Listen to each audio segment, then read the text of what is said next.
आज किसान दिवस है और आज़ाद भारत में गांधी जी और सरदार पटेल के बाद इस ग्रामीण वॉइस को आवाज़ देने का काम चौधरी चरण सिंह जी ने किया था। और पिछले दिनों किसानों का जो संघर्ष का कार्यक्रम यहाँ पर चला, उसमें भी 500 से ज़्यादा किसानों की जाने गई। तो मैं चाहता हूँ कि 1 मिनट का मौन उनकी याद में चौधरी साहब को स्मृति करते हुए हम 1 मिनट का समय उनकी स्मृति में निकालें। बहुत बहुत धन्यवाद।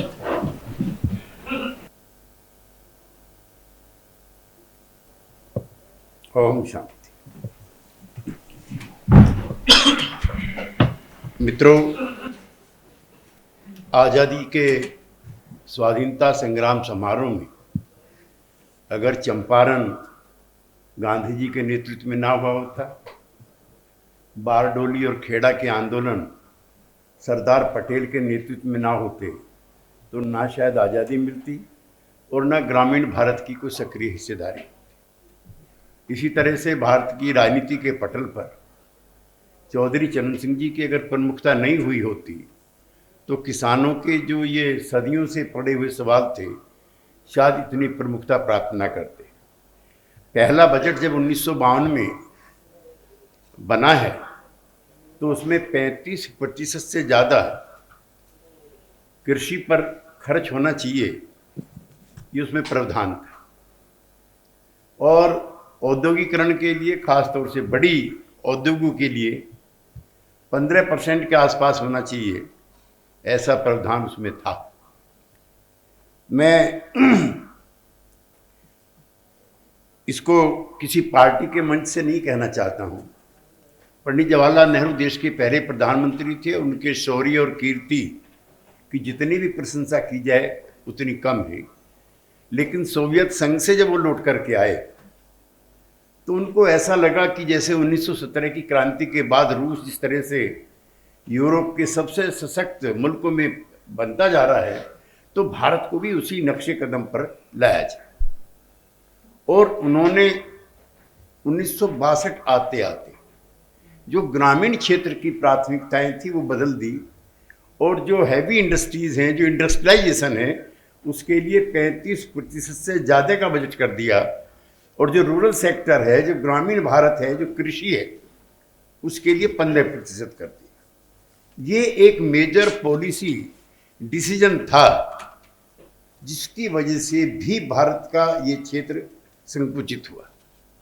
मित्रों, 1947 से लेकर के उससे पहले भी और 1971 तक गेहूं भी, चावल भी, चीनी भी, फल भी, एडिबल ऑयल भी हम सब विदेश से मंगाते थे।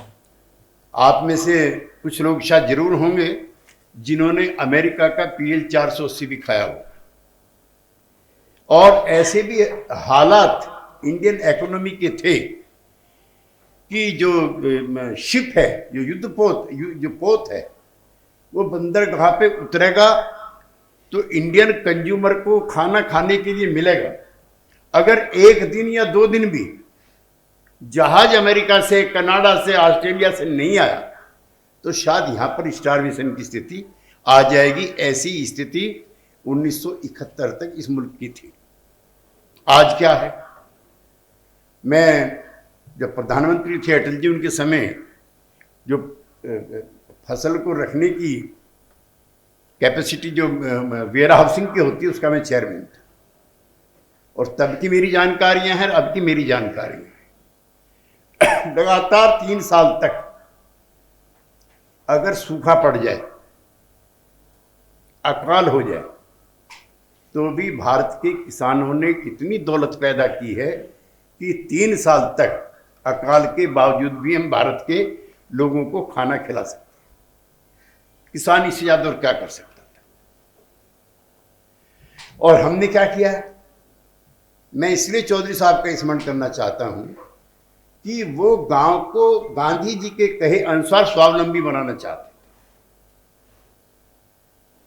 आज खाली किसान की बात नहीं वो चौधरी साहब करते थे, वो गांव में कृषि से जुड़े हुए जितने दस्तकार थे, जो ग्रामीण आंचल के लोग हैं, वो मेरी बात से एग्री कर जाएंगे, गांव का कुम्हार कहां चला गया, गांव का तेली कहां चला गया। जिस दिन मेरे शहर में टाटा ऑयल मिल लग गया गाजियाबाद में, पूरे जिले के जो तेल से जुड़े हुए लोग थे सब घर बैठ गए। मेरे यहाँ गाजियाबाद शहर में भाटिया पोट्रीज बन गई। मैं इंडस्ट्रियलाइजेशन के खिलाफ नहीं हूं, मैं कहना चाहता, लेकिन गांधी जी कहते थे कि जो काम हाथ से हो सकता है उसके लिए बड़ी मशीन की जरूरत नहीं है, क्योंकि बेसिकली इंडिया की जो प्रॉब्लम्स हैं वो मनी इंटेंसिव नहीं है, नहीं हो सकती हैं।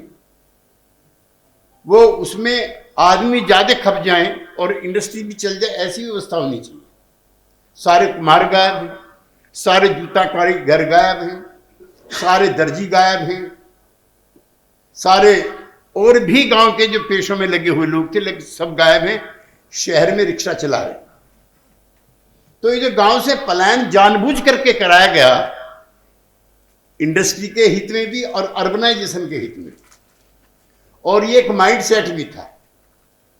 चौधरी साहब ने लिखा अपनी किताब में, उन्होंने मांग भी की थी कि 50% जो सरकारी नौकरियां हैं क्लास 1 की और क्लास 2 की, उसमें गांव के लोगों की हिस्सेदारी होनी चाहिए, इर्रेस्पेक्टिव ऑफ कास्ट। बिल्कुल ठीक कहने से अजय भी थे, जिसके पास खसरा खतौनी का कागज हो, उसका बेटा अगर अप्लाई करता है तो उनको नौकरी मिलनी चाहिए। उसमें योग्यता का भी क्राइटेरिया आप रख सकते हैं। एक शहर के अंदर एक कंटेम्प्ट है गांव के लोगों के लिए, उनकी तकलीफ होगा तो उनको पता ही नहीं है, लेकिन एक अजीब किस्म का उनके लिए माइंड सेट है। और भाई हम जब गांव में पैदा हुए तो हम भी ये मानते थे कि हमारा भाग और हमारे पिताजी का भाव दोनों भगवान तय करता है। हम तो लोकसभा के भी मेंबर हो गए, राज्यसभा के भी मेंबर हो गए, पार्लियामेंट में आए तो पता लगा कि हमारा भाग भी और हमारा भाव भी इसी पार्लियामेंट में तय होता है। इसलिए किसानों की, गांव के लोगों की जब तक इसमें व्यापक हिस्सेदारी नहीं होगी, ना हमारा भाग सुधरेगा ना हमें भाव मिलेगा।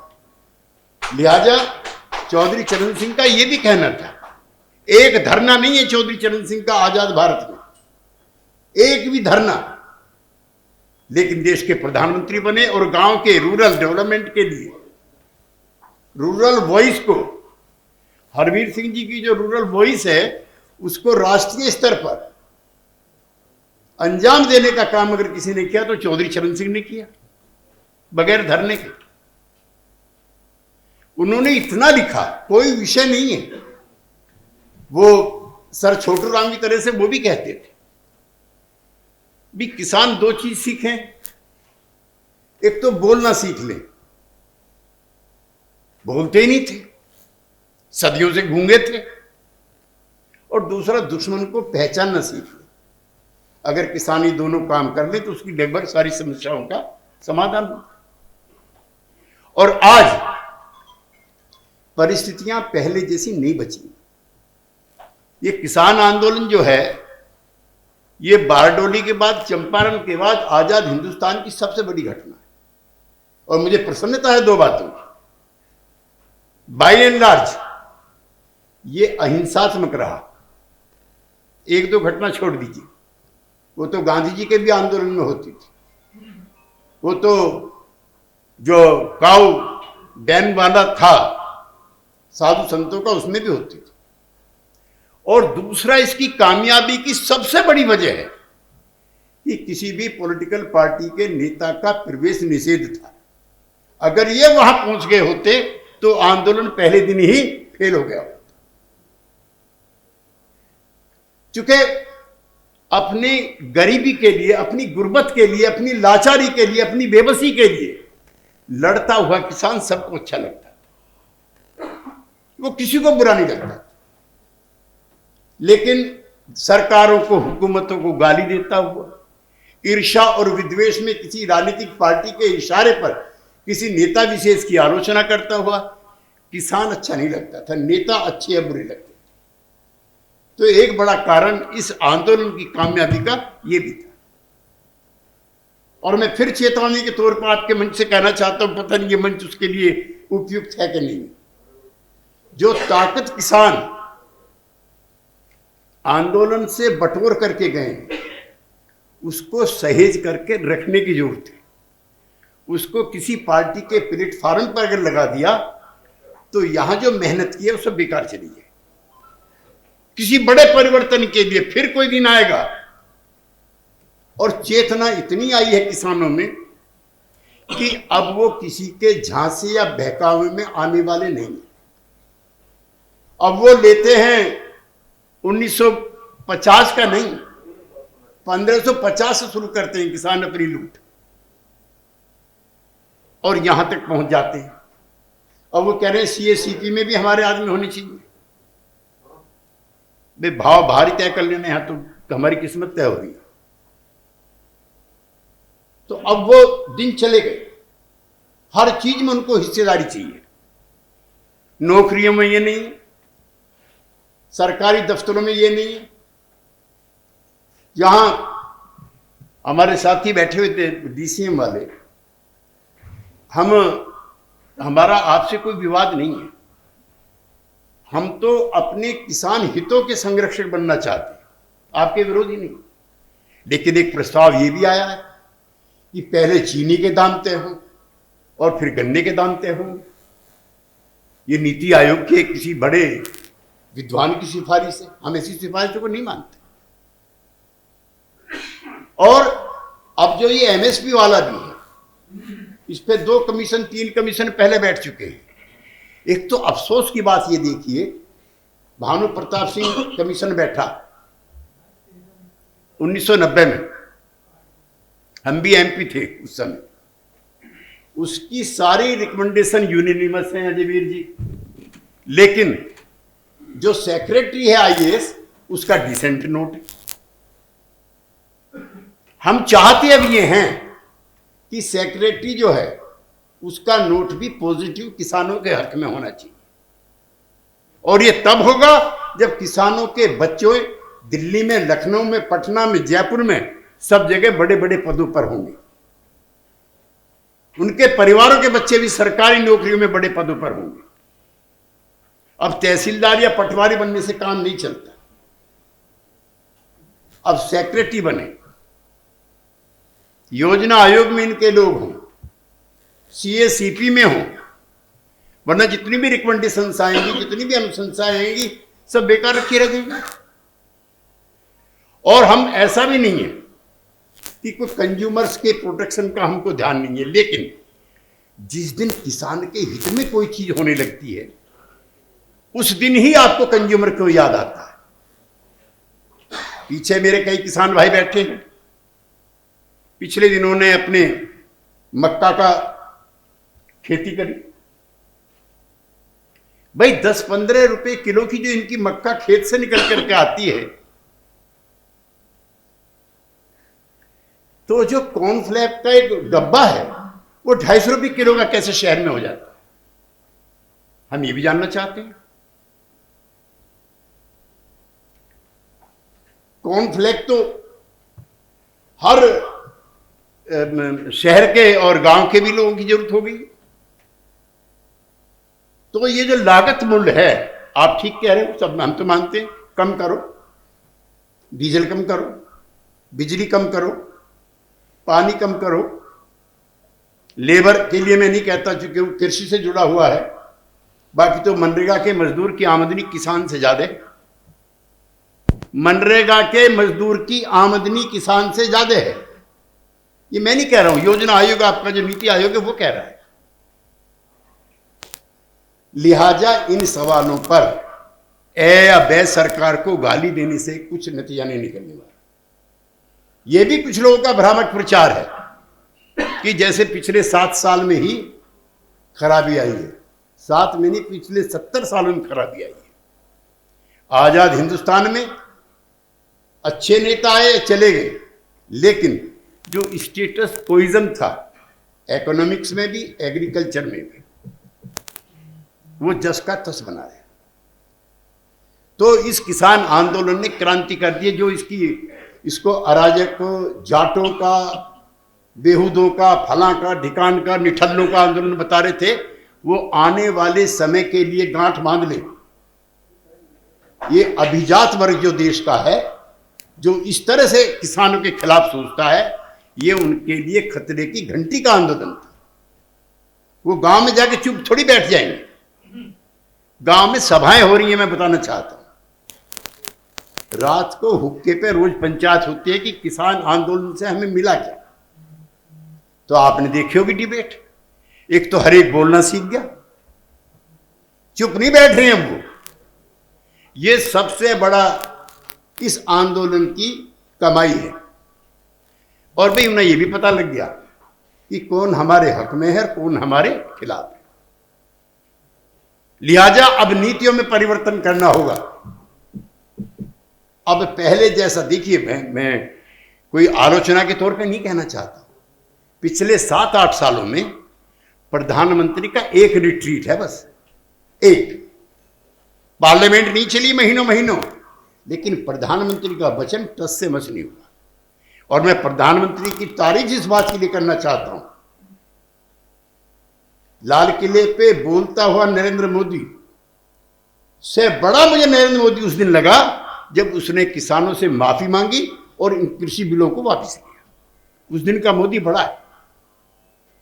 7 साल में कोई काम नहीं जो उस आदमी ने किया हो। तो ये किसानों की शक्ति, उनका आंदोलन, उनके संगठन का नतीजा था कि देश का सबसे ताकतवर प्रधानमंत्री ने भी उनकी बातों का सम्मान किया। ये नरेंद्र मोदी की हार नहीं थी, ये उसकी जीत थी। मैं इसको दूसरे तरीके से व्याख्या करना चाहता हूं। लेकिन अब सारी चीजों पर नए तरीके से सोचने की जरूरत है। इंडस्ट्री भी रहे, हम तो आपके खिलाफ नहीं। अब तो एथनॉल में भी 20-22-25% तक की आमदनी हो रही है। लेकिन हमारे और आपके लिए जब नीतियां बन रही, अभी पिछले दिनों आपकी एस्मा की मीटिंग हुई, पीयूष गोयल उसमें गए, और एस्मा में प्रस्ताव पास होता है कि किसानों का 1 पैसा भी गन्ने का नहीं बढ़ना चाहिए। और मंत्री बैठा हुआ। हम चाहते हैं कि किसानों की सभा में भी मंत्री बैठे विभाग का और कहे कि हाँ, इस साल से दाम इतने होने चाहिए। हम उस दिन के लिए इंतजार कर रहे हैं। और इस किसान आंदोलन का नतीजा है कि एक दिन आएगा, किसानों के बीच में कृषि मंत्री जाएगा, बताओ भाई इस साल कितना चाहते हो। और वो दिन हमारी किसानों के, गांव के लोगों की आजादी का दिन होगा। मैं हरवीर जी आपका निजी तौर पर धन्यवाद करना चाहता हूं कि जो गांव की आवाज है ये रूरल वॉइस बनकर के लुटियन जोन में भी गूंज रही है, वरना ये आवाजें यहां पर नहीं गूंजती। और इस परंपरा को, इस प्रक्रिया को आप आगे रखेंगे और हमारे जैसे जो इन गरीब गुरबा लोगों की गुलामी की जंजीरों को तोड़ने के लिए संघर्षरत लोग आपके साथ लगे रहेंगे। चूंकि समय का अभाव है, वरना हमारी तकलीफ़ों की फहरिस्त इतनी लंबी है कि 2-3 घंटे तो कम से कम हमें अपने रोने के लिए चाहिए। लेकिन मैं कम रो कर के अपनी बात को समाप्त करता हूँ। धन्यवाद।